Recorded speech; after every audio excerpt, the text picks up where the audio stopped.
Hola, buenos días, buenas tardes. Yo creo que voy a hablar en portuñol, algo así. Espero que puedan comprender y puedo empezar mi presentación. Y creo que tengo que compartir mi pantalla.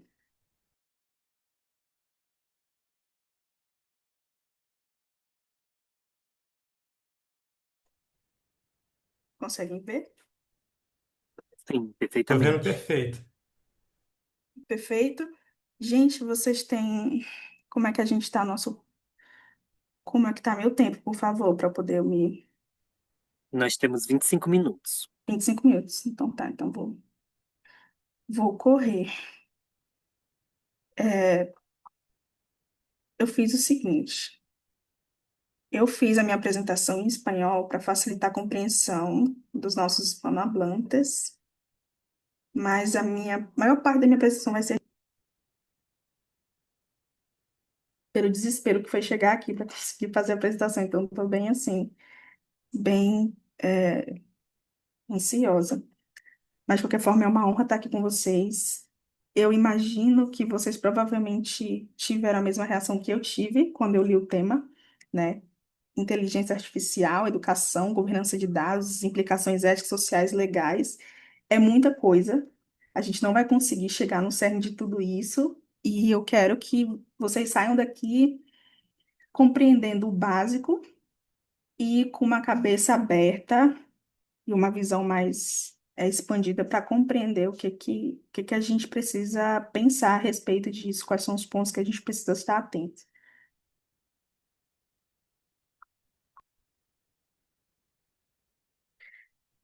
Bom, para iniciar, quando a gente fala de inteligência artificial, apesar da gente estar falando de uma tecnologia de maneira abstrata, né, talvez seja assim como o celular passou a ser, assim como o computador passou a ser, umas das técnicas mais utilizadas, né? Então, assim, a gente usa inteligência artificial para produzir conteúdo. Aqui eu coloquei como produção de conteúdo, mas a gente também utiliza para produzir informação, né? Inclusive com certas denúncias de jornais que estão substituindo jornalistas por sistemas de IA e sequer estão indicando isso na autoria, né? As principais redes sociais, né? Eu listei aqui, mas a gente tem muitas outras, de modo geral. Eu acredito que, tirando as redes sociais federadas, as principais redes sociais utilizam sistemas de recomendação, sistemas de curadoria de conteúdo, sistema de moderação, né?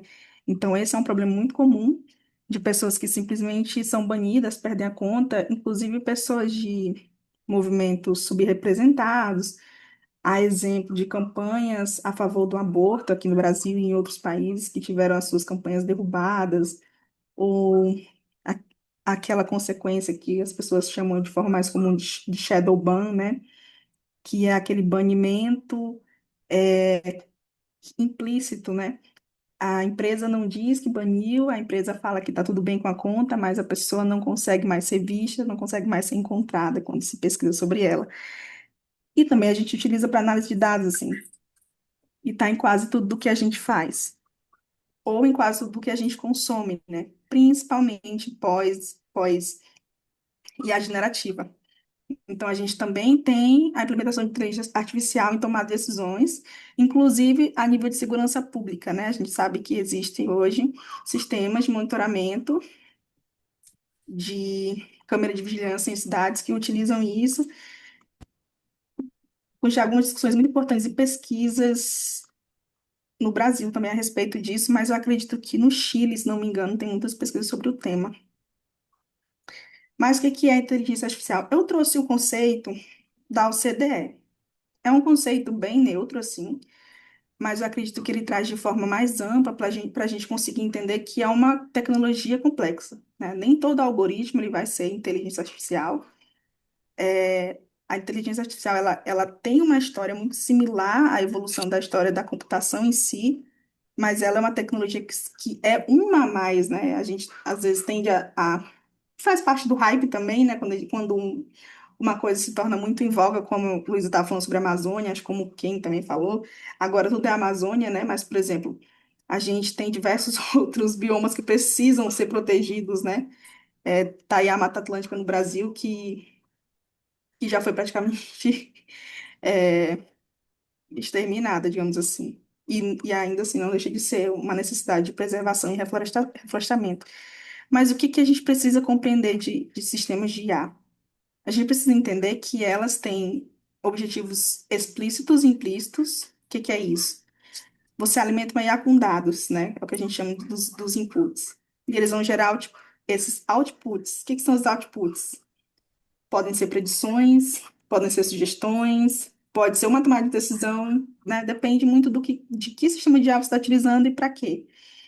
Mas, inclusive, por causa dos dados que alimentam esse sistema, ele vai ter objetivos que não necessariamente são os objetivos que você inicialmente projetou para que ele tivesse, né? Porque você também está falando de ¿Cuánto um te doy el sistema. agüita? Yo cogí la grande. Gente, eu não sei quem está falando, não sei se é comigo, mas vou continuar. Pode seguir. Então, é de se pensar que é aquela coisa, né? Há um controle, mas também a gente não pode esquecer da questão das black boxes, né? São sistemas que, pela necessidade, pela inerência de que eles são sistemas de machine learning, na maioria das vezes, eles são sistemas que passam a ter características que não foram previamente pensadas. E como qualquer tecnologia, eles passam a ter também efeitos que não foram previamente imaginados que eles poderiam causar. E, além disso, a depender da forma como ele seja utilizado e se adapte, né, ao uso, ele pode ter usos diferentes. E aqui eu trago para vocês o que tem acontecido a nível cultural, por exemplo. É, a possibilidade da gente gerar imagens, né, que é o que a gente tem chamado de deepfakes. Deepfake não necessariamente é uma coisa maliciosa, é uma alteração profunda, né? Você cria ali uma imagem, um vídeo, um áudio que é similar, muito idêntico, difícil de diferenciar. Mas o que que acontece?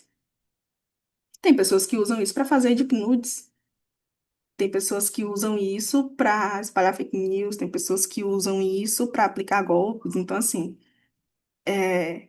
inclusive usaram agora, né, para fazer uma deepfake muito boa do Sam Altman, né, que é o fundador da OpenAI. Então, assim, é, existem formas que elas vão ser adaptadas, vão ser utilizadas e como aquela história assim do filho está no mundo e são efeitos que a gente precisa observar conforme a sociedade vai utilizá-lo e aí é por isso que a gente precisa também encarar a adaptatividade desse sistema como um elemento a ser observado.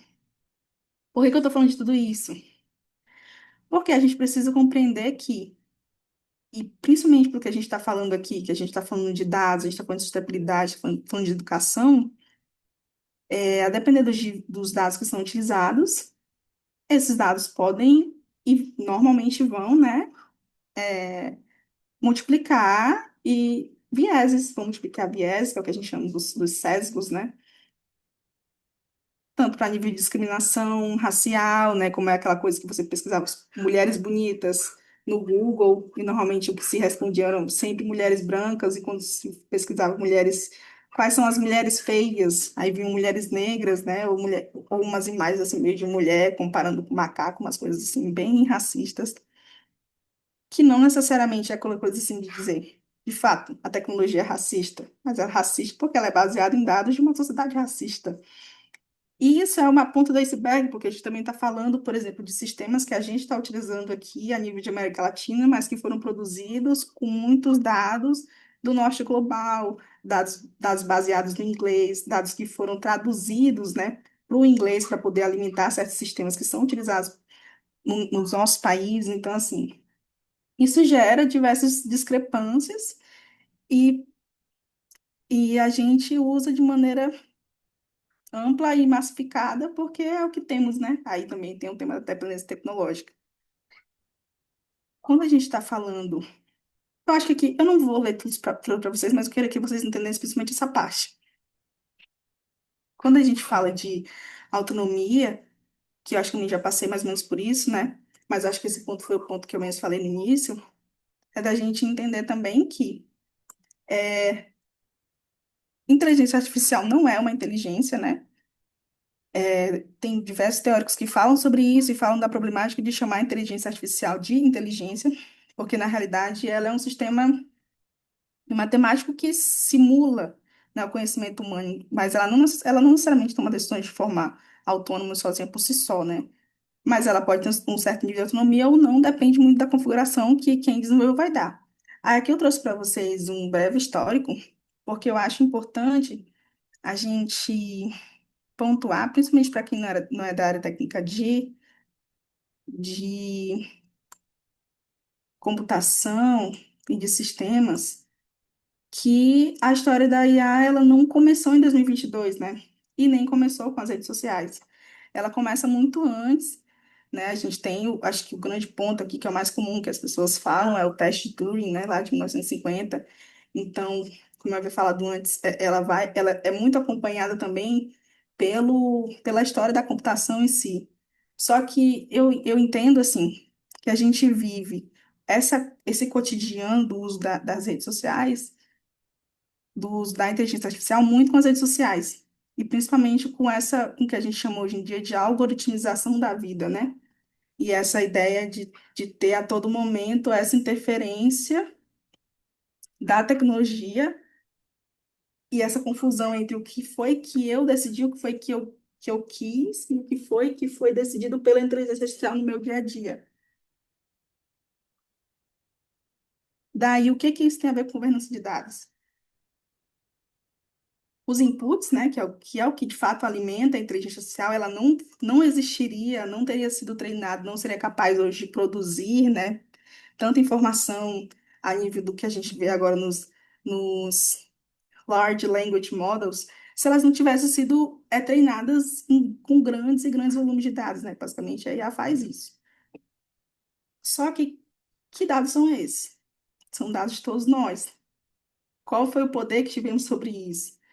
É, tem uma discussão muito grande, né, a nível de direito de autores e tal, de pessoas que tiveram obras inteiras utilizadas, mas aqui eu queria que a gente entendesse mais no nível, nem individual em si, mas no nível regional mesmo, de enquanto grupo social, de enquanto país, é, em que nível nossos dados foram utilizados e ainda são, sem que nós, de fato, exerçamos algum poder sobre isso, né?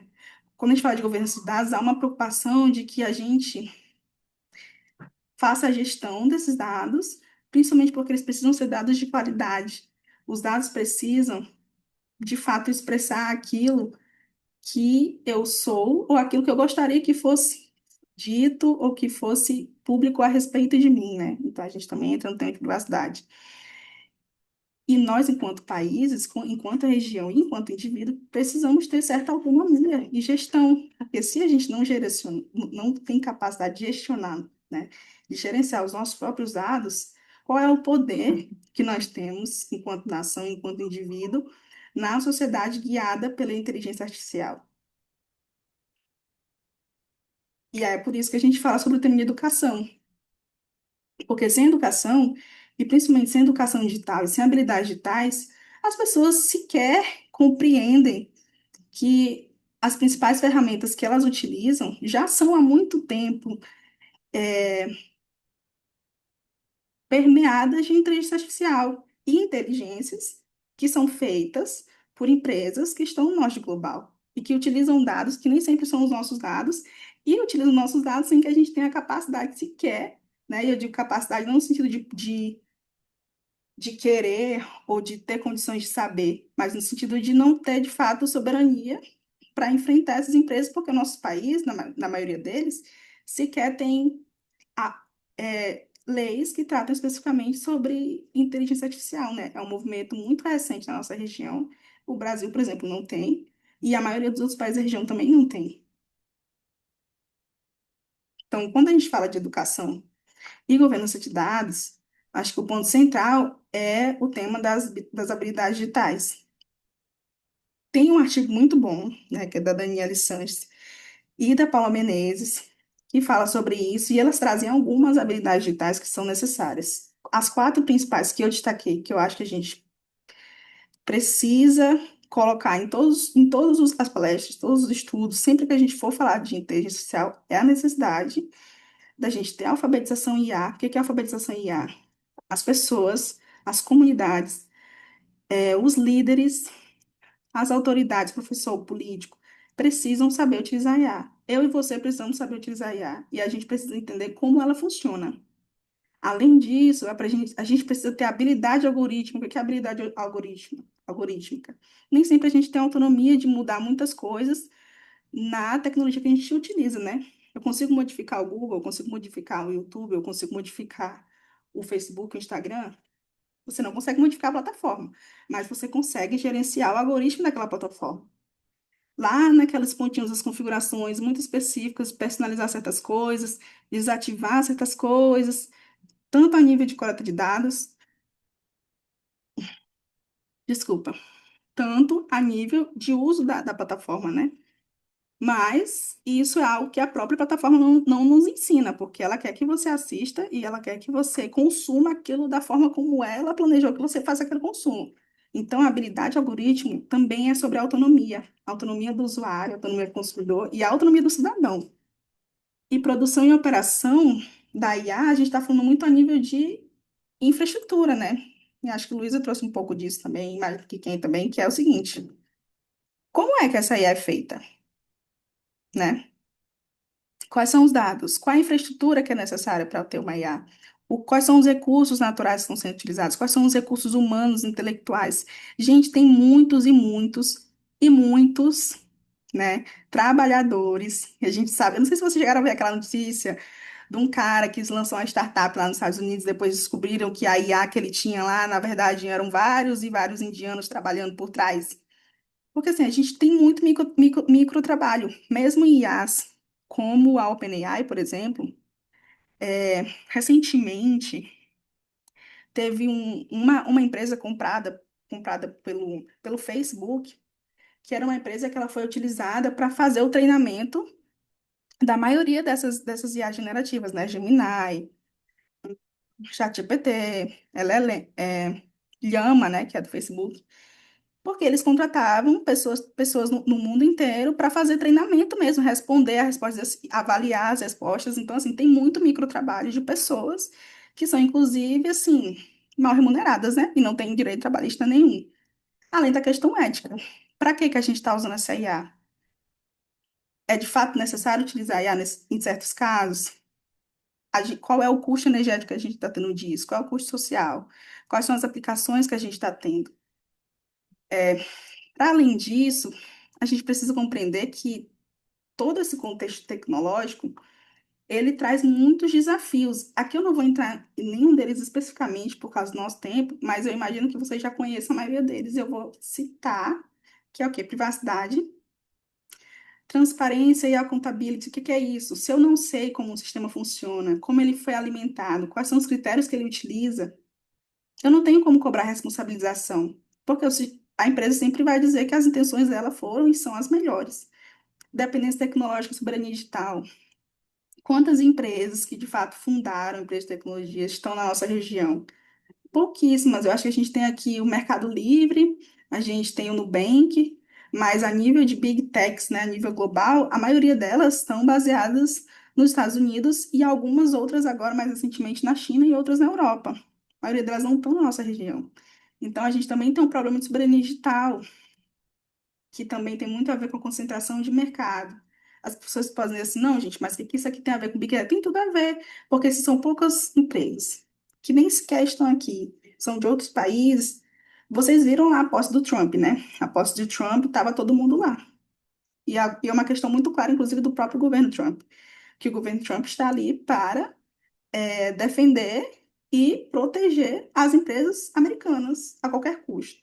Não importam os direitos do consumidor, ou cidadania de outras populações, porque de fato é tal da America First, né? E colonias de dados, né? Que aqui fica, é o grande choque com a governança de dados. É mais uma vez a nossa região sendo vista como uma região de extração, de onde você retira dados ou de onde você retira recursos. Não para promover um desenvolvimento sustentável naquela região, ou para promover sequer desenvolvimento algum, né? Mas para usar aquela região como apenas mais uma fonte de exploração, inclusive de dados. Um dos casos, né, emblemáticos é esse mapeamento de dados da OpenAI, é, que basicamente eles lançaram tipo um hackathon, uma coisa assim, para que jovens fizessem mapeamento de sítios arqueológicos na Amazônia, umas coisas assim bem estranhas, e aí de você pensar, qual é o objetivo disso? Inclusive, isso aqui era para fazer registro de relatos orais, ou seja, são informações que não poderiam ser encontradas na internet. Então, eles estavam pagando jovens e fazendo uma competição para que jovens locais, aqui na nossa região mesmo, principalmente América do Sul, né, fizessem contato com as comunidades e fizessem os registros orais de maneira escrita para enviar para poder a empresa fazer o mapeamento. E aí, esses jovens eram premiados. E eu acho que, para o contexto legal, eu coloquei esses três pontos porque na nossa região, de maneira geral, alguns poucos países têm uma estratégia nacional.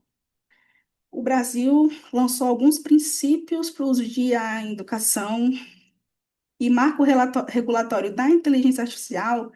Eu gostaria que vocês falassem se no país de vocês há, mas eu não encontrei nenhum que já tenha sido aprovado de fato, que seja um marco regulatório da inteligência artificial nos países da nossa região. Então, assim, a gente tem países que estão um pouco mais avançados a nível de discussão. Acho que o Brasil, o México, Uruguai, Argentina, mas no Caribe também a gente tem alguns países, mas no geral a gente não tem um marco regulatório. E nós somos um dos principais, a gente é um dos principais regiões que mais usam redes sociais, então a gente produz muito, muito, muito dado, a gente usa muito a internet. Mas a gente não tem estratégia nacional sequer para balancear os custos, né, ambientais, ou sequer para direcionar que esse uso da IA seja feito de uma forma positiva, né, a nível social. E aqui eu falo do uso da IA na educação, porque existiam e existem iniciativas para uso de IA em substituição de professores, né, para avaliação de provas, sem contar o fato de muitos alunos hoje, inclusive universitários, estarem, né, utilizando IA para produção de conteúdo, que já é uma realidade, assim, não é muito uma coisa que tem muito o que fazer. Então, acho que quando a gente fala de inteligência artificial e sustentabilidade, a gente tem que pensar nas interseções e pensar também da balança das aplicações da infraestrutura. Tanto as aplicações, elas precisam ter um objetivo que seja compatível com a sustentabilidade, quanto a gente precisa lembrar que essa infraestrutura de IA precisa ser cobrada também, precisa ser observada. A gente não pode ver a tecnologia, assim como a gente vê hoje a internet, só como essa coisa abstrata, né, da nuvem. Não, a gente tem cabo, a gente tem data center, a gente tem antena em tudo quanto é lugar, a gente tem o uso de energia elétrica, que é algo que a gente não pode esquecer, né? Não tem como ter tudo sem ter energia elétrica, e essa energia é energia de fontes renováveis ou não. E aí a gente tem muitos autores que falam, e disso eu não quero que vocês entendam isso como um pensamento de que não há possibilidade de uso positivo. Há, mas o uso positivo, ele não é tão explorado porque ele não é exigido. Né? A gente tem a COP30 que vai acontecer agora, agora em Belém, mas a maioria dos compromissos não foram cumpridos porque simplesmente é uma coisa, é uma recomendação, né? É um compromisso que você faz mais de uma obrigatoriedade naquilo. E dentro dos países de forma interna, os próprios estados, né, e as empresas nem sempre colocam isso como uma preocupação. Então, há sim a possibilidade de uso para agricultura, para otimização de recursos hídricos, para energia. A questão de clima e meteorologia, inclusive, também faz com que a gente possa utilizar a inteligência artificial para melhorar o mapeamento de desmatamento, para melhorar o mapeamento de regiões de seca, para melhorar também o resgate, né, em situações de calamidade, como foi a situação do Rio Grande do Sul mais recentemente. Só que essas iniciativas recebem o investimento que precisam, e aí tem um caso que eu vi esses dias, que eu quero que vocês dêem uma lidinha só enquanto eu tomo água aqui, e eu prometo que eu já estou finalizando. E foi um caso recente do uso de ar para produção rural, né? No Brasil, e eu acredito que em outros países aqui da região, o Uruguai tem um rebanho muito grande, Argentina também, Paraguai. O que está acontecendo? a gente está fazendo uso de IA para verificação do peso, né, do animal, que tem a ver com a questão tanto da saúde, como também para a questão da revenda, né? E no Brasil isso é um grande ponto, porque a gente tem muitos municípios que basicamente vivem da produção de carne de gado dentro da Amazônia, e é um dos grandes pontos de desmatamento. E a IA está sendo utilizada para melhorar esse mercado. O que eu quero dizer com isso? Se não houver uma obrigatoriedade, uma estratégia de inteligência artificial, um marco regulatório e, que tenha como objetivo um desenvolvimento mais sustentável, ou pelo menos o combate às mudanças climáticas, ao colapso climático e à promoção da justiça climática, né, que é como o Luiz estava falando, o foco nas pessoas, essa tecnologia ela só vai continuar perpetuando e multiplicando o ciclo econômico que a gente já vivencia, que é a de exploração dos recursos naturais e coloca lá para o futuro, né, para os filhos, para os netos darem conta desse problema. A situação do Paraguai também é uma situação que a gente precisa observar, que é um país que está com uma lei muito positiva, muito favorável, muito aberta a investimento estrangeiro para o uso de energia. Lembrando que o Paraguai é um dos países que recebe a energia da usina de Itaipu, né, que é uma das maiores do mundo, e lá já é um hub das criptominerias, né? E hoje existe uma aliança de empresas de criptomineria que estão migrando para serem empresas voltadas só a data centers de IA, que usam uma água absurda, né? Tem um custo energético absurdo, além do uso do custo hídrico, né? Do uso de água. E o Paraguai é um país que está aberto. Você imagina o impacto disso, não só para a população do Paraguai, mas para a população da América do Sul de maneira geral. Então, a gente não pode esquecer que tem todo esse consumo, e além disso, a gente tem um efeito rebote. O que é o efeito rebote?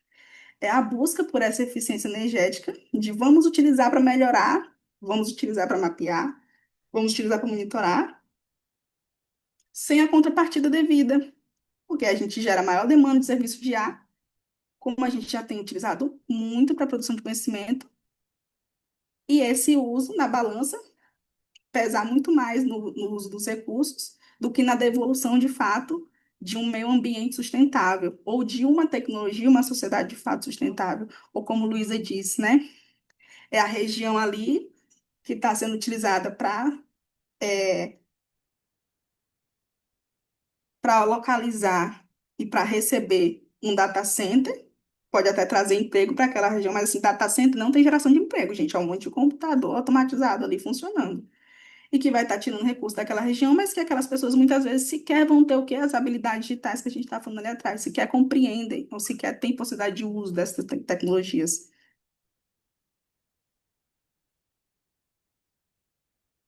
E aí eu acho que o caso mais emblemático que a gente viveu aqui no Brasil, e que a gente tem vivido é esse, né?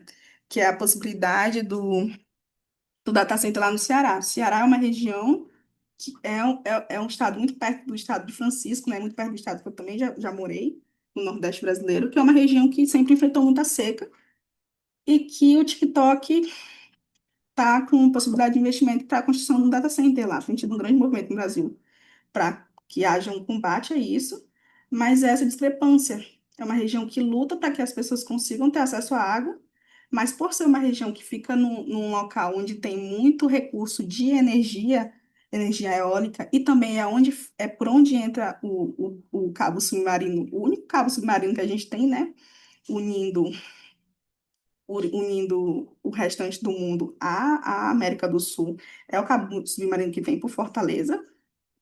Então, por uma questão de infraestrutura, também seria um lugar mais viável. Mas é viável para quem? A que nível isso afetaria ainda mais a situação que já é de seca da região, a nível de recursos hídricos, né? Isso sem contar para o nível também do impacto do uso de recursos energéticos. Então, assim, basicamente era isso que eu queria trazer para vocês. Eu espero que a gente ainda tenha tempo para a dinâmica. Estou à disposição para mais discussões sobre o tema.